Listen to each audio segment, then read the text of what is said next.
स्वः तत्सवितुर्वरेण्यं भर्गो देवस्य धीमहि धियो यो नः प्रचोदयात्।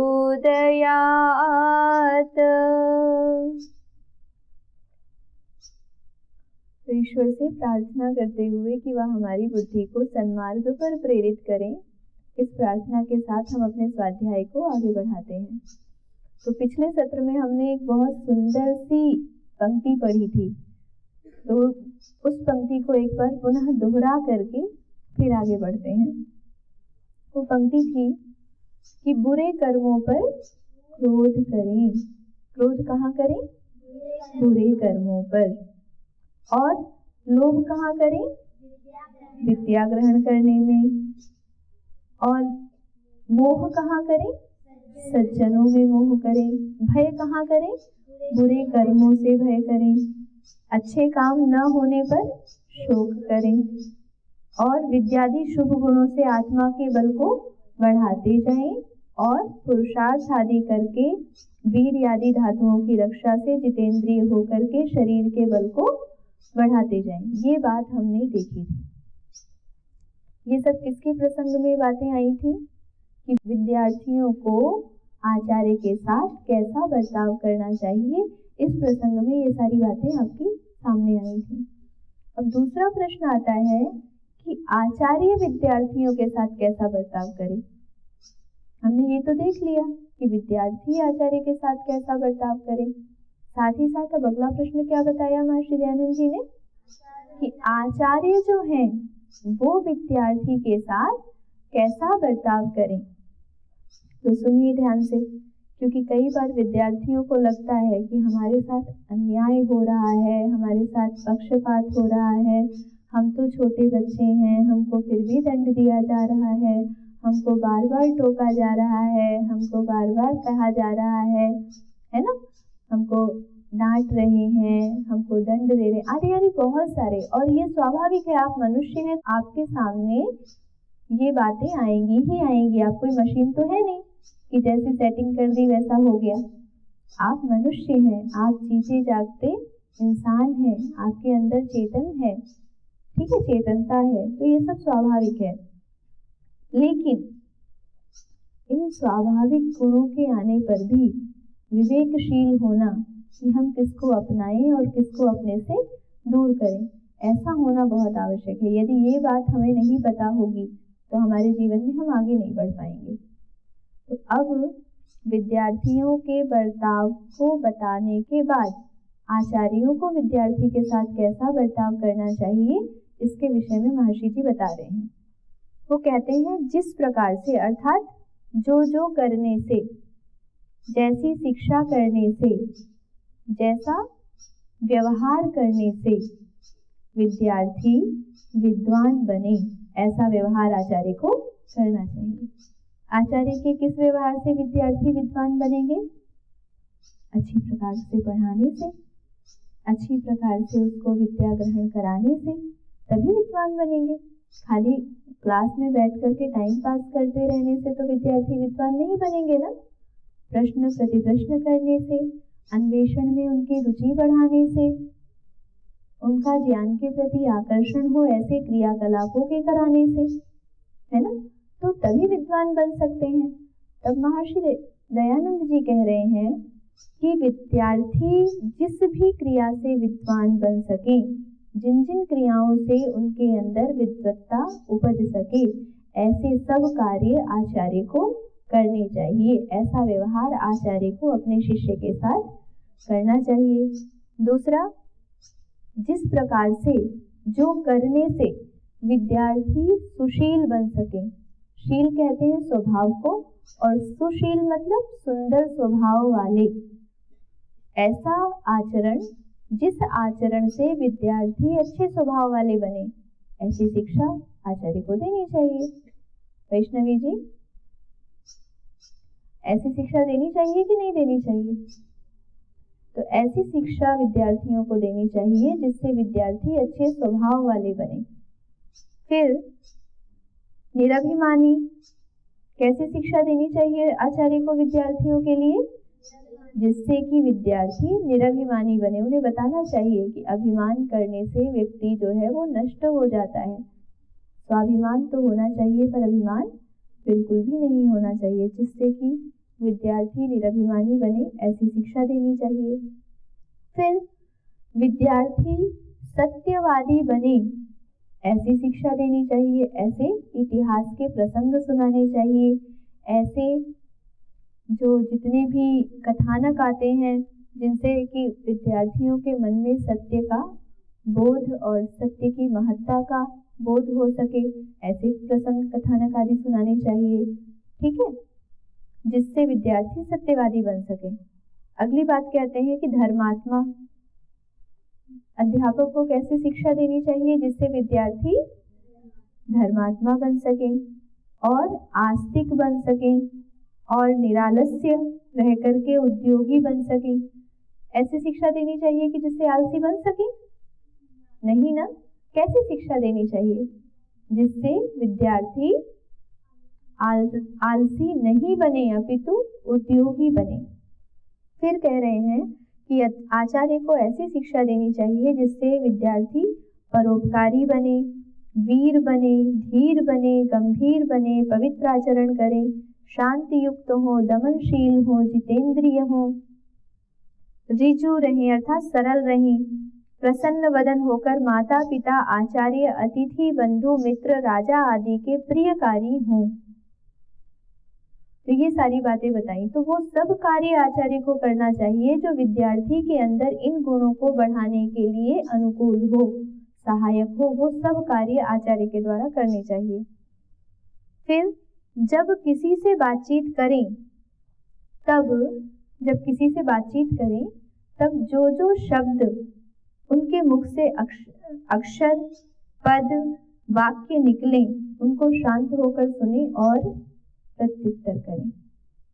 कि जब हम किसी से बात करते हैं तो कैसी शिक्षा दें उन्हें आचार्य बच्चों को?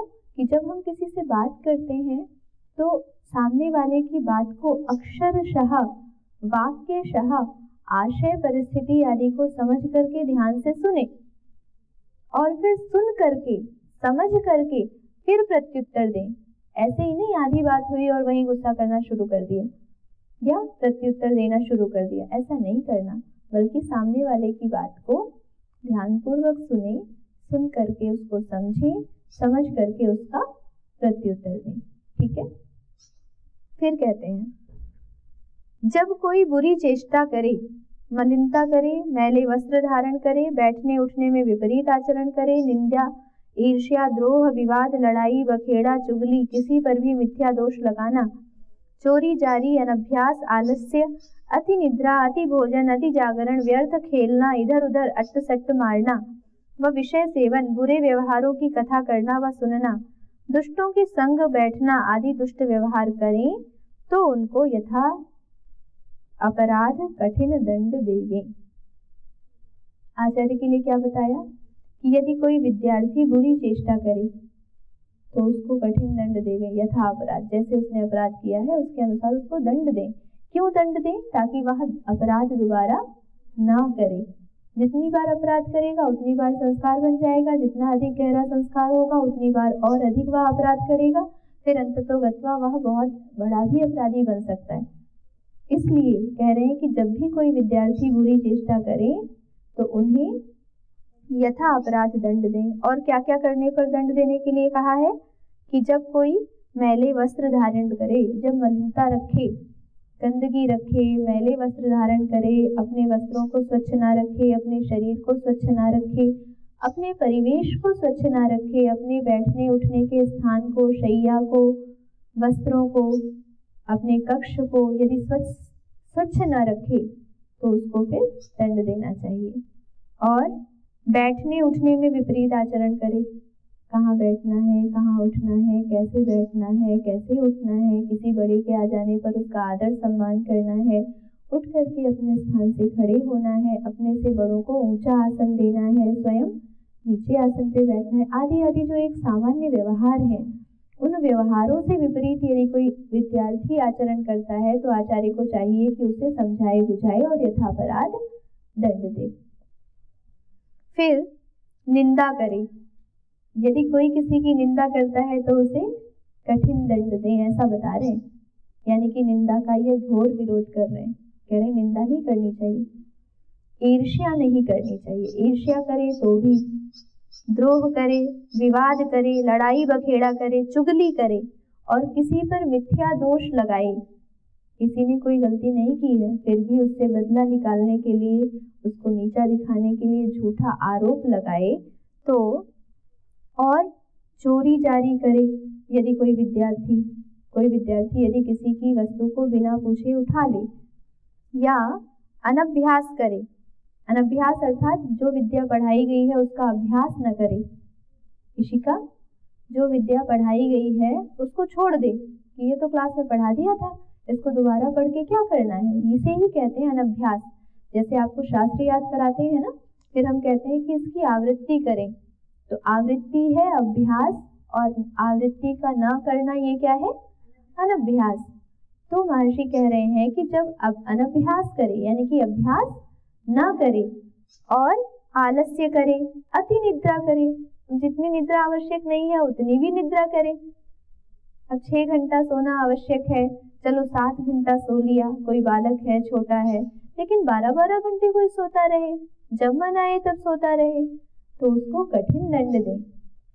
फिर कोई अति भोजन करे, क्या करे, अति भोजन, अति भोजन करने पर दंड मिलना चाहिए ऐसा कह रहे हैं, क्योंकि अति भोजन हानिकारक होता है। यदि आप अति भोजन करते हैं तो आपका शरीर निरोग नहीं रहता, आपका आरोग्य अच्छा नहीं रहता है। आरोग्य अच्छा कब रहता है, हितभुक मितभुक ऋतभुक, हितकारी खाने से, नपा तुला हुआ यानी कि आपके शरीर की आवश्यकता के अनुसार मात्रा को निर्धारित करके खाने से, और ऋतु के अनुसार भोजन करने से व्यक्ति स्वस्थ रहता है। कोरुक कोरुक कोरुक एक कहानी आती है, कभी सुनाऊंगी, कि हमारे यहाँ आयुर्वेद का कितना महत्व था, और यह जन सामान्य में ही नहीं अपितु पशु पक्षियों तक कितना अधिक उनको पता था। हमारे यहाँ मनुष्य ही विद्वान नहीं होते थे, ऐसे कहते हैं कि मनुष्यों की बात को सुन सुन करके पशु पक्षी भी विद्वान हो जाते थे, इतना अधिक शास्त्रों का अभ्यास होता था। तो एक जगह पर कोई मैना बोलती कोरुक कोरुक कोरुक, को अरुक अर्थात कौन रोगी नहीं है, कौन रोगी नहीं है, कौन रोगी नहीं है, 3 बार पूछा। तो उत्तर आया दूसरी तरफ से दूसरी पंछी का कि हितभुक मितभुक ऋतभुक, जो हितकारी भोजन करता है वह रोगी नहीं होता, जो मित भोजन करता है, नफा तुला भोजन करता है, ये नहीं कि मेरी पसंद की सब्जी बन गई तो 10 रोटियां खा ली, 20 खा ली, 25 खा ली, और जब मेरे पसंद का नहीं है, दलिया बना है तो उसको नहीं खाया, ये मितभुक नहीं होता, तो वो फिर व्यक्ति रोगी हो जाता है। तो हितभुक मितभुक मितभुक और ऋतभुक, जो ऋतु के अनुकूल भोजन करने वाला है, ऋतु के अनुसार भोजन करने वाला है, वह आरोग्य को प्राप्त करता है। तो फिर कहते हैं अति भोजन करने वाला, अति जागरण करने वाला, जो रात को 9 बजे 10 बजे के बाद भी जागता रहे और जिद करके जागता रहे, नहीं नहीं हम तो रात को ही पढ़ेंगे, रात को पढ़ने वाले विद्यार्थियों को अच्छा माना जाता है, नहीं माना जाता। जो रात को पढ़ते हैं वो अपने आप को ही स्लो पॉइजन दे रहे होते हैं। जो लोग रात को ऐसा सोचते हैं ना कि रात को पढ़ेंगे तो तुरंत तो वह विष कार्य नहीं करता है। 2 प्रकार का विष होता है ना, एक ऐसा विष होता है जिसको खाया और मर गए घंटा 2 घंटा में, या उसका प्रभाव तुरंत हुआ, साइनाइड जैसा जो है उसको तो सेकंड्स भी नहीं लगते। तो एक ऐसा विष होता है जिसको खाने से उसका प्रभाव तुरंत दिखाई देना शुरू हो जाता है, और एक ऐसा विष होता है जिसका प्रभाव दिखाई नहीं देता, परंतु अंदर ही अंदर हमारा शरीर निरंतर रूप से क्षीण होता चला जाता है, और एक दिन हमें पता भी नहीं चलता और हम खत्म हो जाते हैं। आजकल हम देख रहे हैं ना कि 35, 40, 45 साल के युवाओं को भी किसी को ब्लड प्रेशर, किसी को डायबिटीज, किसी को हृदयाघात, हार्ट अटैक आदि की बीमारियां ऐसे हो रही हैं जैसे कि मतलब सामान्य हो गई हूँ। जबकि ऐसा पहले नहीं होता था। ये क्यों हो रहा है? क्योंकि उन्होंने अपनी जीवन शैली को इतना बिगाड़ लिया कि साक्षात रूप से तो उनको लगता है कि हम क्या गलत खा रहे हैं, हम क्या गलत कर रहे हैं, लेकिन वह उनकी दिनचर्या में जो बदलाव आया है, जो गलत बदलाव उन्होंने किया है, उसका परिणाम होता है। और आपको जानना चाहिए कि ऐसी डिजीज को, ब्लड प्रेशर को, डायबिटीज को, मोटापे को, इन सबको लाइफ स्टाइल डिजीज कहा जाता है। क्या कहा जाता है? मतलब इन डिजीज का कारण क्या है?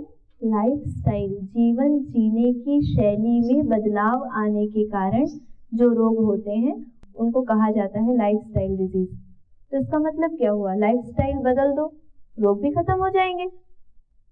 तो अति निद्रा, अति भोजन, अति जागरण, ये सभी जो है वो हमारे जीवन शैली में गलत चीज़ें जुड़ गई हैं जो कि नहीं करनी चाहिए। इनके करने से मनुष्य जो है रोगी हो जाता है, और रोगी होने के बाद में क्योंकि उनका स्वभाव अति निद्रा, अति भोजन, अति जागरण का बन चुका होता है, उसको सुधारना कठिन होता है और स्वभाव कठिन होता है, तो व्यक्ति छोटे छोटे सरल उपाय अपनाना प्रारंभ करता है। जैसे बीपी की गोली ले ली, शुगर की गोली ले ली, आदि आदि इंजेक्शन ले लिया, जो कि उनके शरीर को और अधिक समस्याग्रस्त करते जाते हैं। तो इसीलिए महर्षि दयानंद जी विद्यार्थियों को ही समझा रहे हैं कि अध्यापक या आचार्य अपने विद्यार्थियों को ऐसी शिक्षा दे जिससे विद्यार्थी बचपन से ही ऐसी जीवन शैली को अपने स्वभाव में धारण कर लें जिससे कि कभी भी वो रोगी ना हो, अपने अभ्यासों को गलत ना बनाएं। तो ये हमारी भारतीय संस्कृति में आज नहीं, हजारों करोड़ों वर्षों से जाना जाता रहा है और इसको आचरण में भी लाया जाता रहा है। बदलते परिवेश में भी इसकी आवश्यकता को अनुभव किया जा रहा है। साथ ही कहते हैं कि व्यर्थ खेलना, खेलने के ऊपर दंड देने की बात नहीं कही गई है। विद्यार्थी को खेलना अवश्य चाहिए, लेकिन व्यर्थ खेलना, अब कक्षा में बैठे हैं और कक्षा में बैठे बैठे एक तरफ आचार्य कुछ पढ़ा रहे हैं और उस समय हम खेल रहे हैं, तो वो व्यर्थ खेलना है। और मान लीजिए कोई ऐसा कार्य कर रहे हैं जिसमें एकाग्रता की बहुत आवश्यकता है, वहाँ पर खेलना। संध्या उपासना का समय है, उस समय खेलना, अनुचित परिस्थिति में खेलना, ये जो है ये व्यर्थ खेलने के अंतर्गत आता है। तभी महर्षि दयानंद जी कह रहे हैं कि व्यर्थ खेलने पर विद्यार्थियों को आचार्य के द्वारा यथा अपराध कठिन दंड देना चाहिए। कठिन दंड तो दें, लेकिन यथा अपराध। और आगे चल करके वो ये भी बताएंगे कि दंड किस प्रकार दें, क्या क्या ध्यान में रखें दंड देते समय। फिर वो कहते हैं कि इधर उधर अट्ट सट्ट मारना, विषय सेवन, यानी बेकार की इधर उधर की बात करना, जिन बातों का जीवन में, विद्यार्थी जीवन में कोई भी लाभ नहीं है, ऐसी बातों को करना। और विषयों का सेवन करना। विषयों का सेवन मनुष्य मात्र करता ही है, प्राणी मात्र करता ही है, लेकिन यहाँ पर विषयों के सेवन से अर्थ है विषयों का अति सेवन करना। जिन विषयों के सेवन का विद्यार्थी जीवन में कोई भी लाभ नहीं है, उन विषयों का सेवन करना। तो यहाँ पर हमको विषयों के सेवन से अति विषयों का सेवन लेना चाहिए। और साथ ही साथ ये भी समझना चाहिए कि विद्यार्थी जीवन में जिन विषयों के सेवन की कोई भी आवश्यकता, अनिवार्यता या उपयोगिता नहीं है, उन विषयों का सेवन कभी भी नहीं करना चाहिए। अन्यथा यदि विद्यार्थी विषय का सेवन करता है तो वह विद्या को ग्रहण नहीं कर पाता, और विद्या को ग्रहण नहीं कर पाना ये विद्यार्थी के साथ यदि होता है तो उसका आगे का जीवन शुभकर तो नहीं होता। फिर आचार्य कहते हैं कि बुरे व्यवहारों की कथा करना व सुनना, मतलब ऐसे कार्य जो बुरे हैं उनको ही आपस में चर्चा का विषय बनाना, और अगर चर्चा नहीं भी कर रहे हैं तो उनको सुनना। ये सबका सब अपराध देने वाला कार्य है, अपराध देने वाले कार्यों के अंतर्गत आते हैं ये कार्य। फिर दुष्टों के संग बैठना, दुष्ट व्यवहार करना, ये सब गलत है, विद्यार्थियों को नहीं करना चाहिए। महर्षि जी कहते हैं कि दुष्टों के साथ बैठना, उनके साथ बातचीत करना, उनका सानिध्य प्राप्त करना, यदि ऐसा कोई विद्यार्थी करता है तो उसको यथापराध कठिन दंड देना चाहिए। और साथ ही साथ वो प्रमाण भी देते हैं महाभाष्य का, जो कि अष्टाध्यायी के 8वें अध्याय के प्रथम पाद के 8वें सूत्र के महाभाष्य पर मिलता है। और वह श्लोक है, सामृतैः पाणिभिर्घ्नन्ति गुरवः न विशोक्षितैः लालनाश्रयिणो दोषाः ताडनाश्रयिणो गुणाः। कि जो गुरुजन होते हैं वह विद्यार्थियों को अमृत से युक्त हाथों से दंड देते हैं, न विशोक्षितैः। गुरु जो दंड देते हैं, सुशिक्षा करते हैं, ताड़ना करते हैं, वो किस प्रकार से ताड़ना करते हैं, तो कैसे ताड़ना करते हैं इसको बताते हुए इस श्लोक में कहा है, सामृतैः माने अमृत से सने हुए हाथों से गुरु ताड़ना करते हैं। क्यों? क्योंकि गुरु की ताड़ना का उद्देश्य अमृतत्व की प्राप्ति होता है, ना कि किसी के अंदर दुख उत्पन्न करना।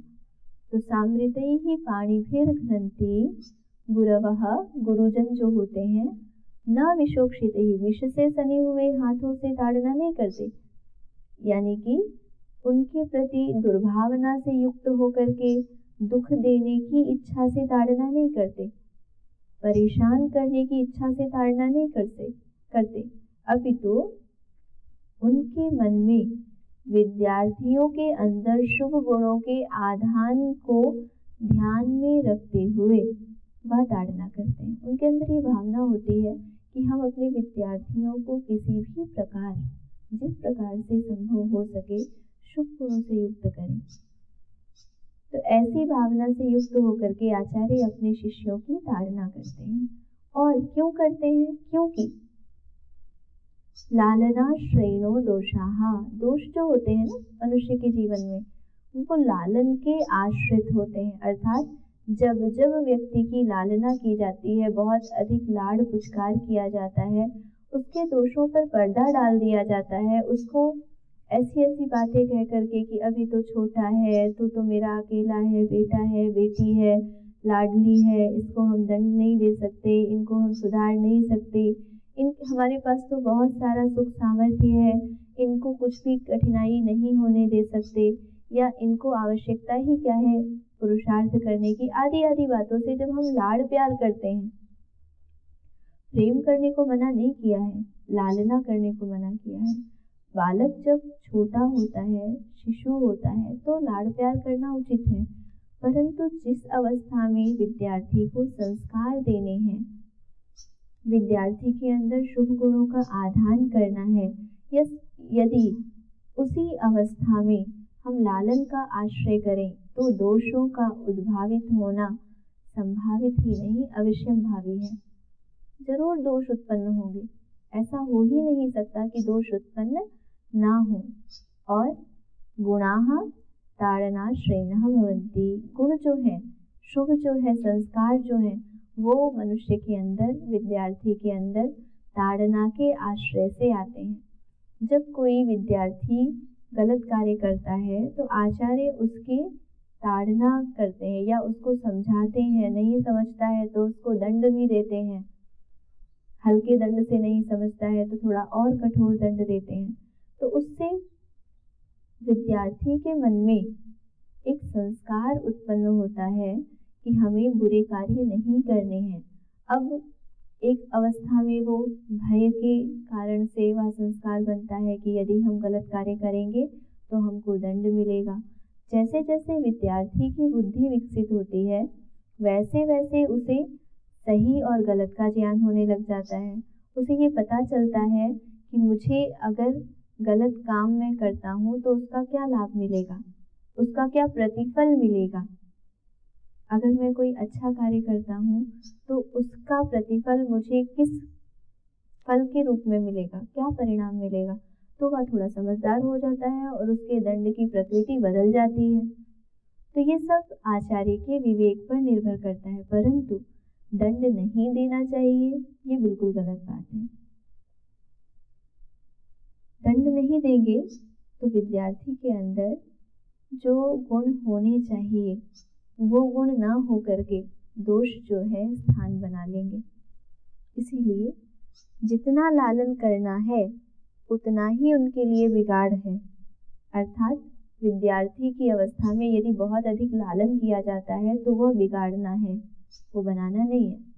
अपितु उसी के स्थान पर यदि हम विद्यार्थी की ताड़ना करते हैं, उनके दोषों को उनके सामने रख करके उनको दंड देते हैं, जैसा अपराध हो वैसा दंड देते हैं। छोटा अपराध है तो छोटा दंड दिया जाएगा। यदि कोई विद्यार्थी संवेदनशील है और बिना शारीरिक दंड दिए समझाने से ही समझ जाता है तो उसको दंड देने की भी आवश्यकता नहीं। परंतु सभी को एक ही समान नहीं देखना होता है और सब एक समान होते भी नहीं हैं। कुछ विद्यार्थी होते हैं जिनसे यदि अध्यापक इतना मात्र कह दे कि अगर आप गलत कार्य करेंगे तो मैं आपसे बात नहीं करूँगा, वो इतने मात्र से ही समझ जाते हैं, वो संवेदनशील हैं।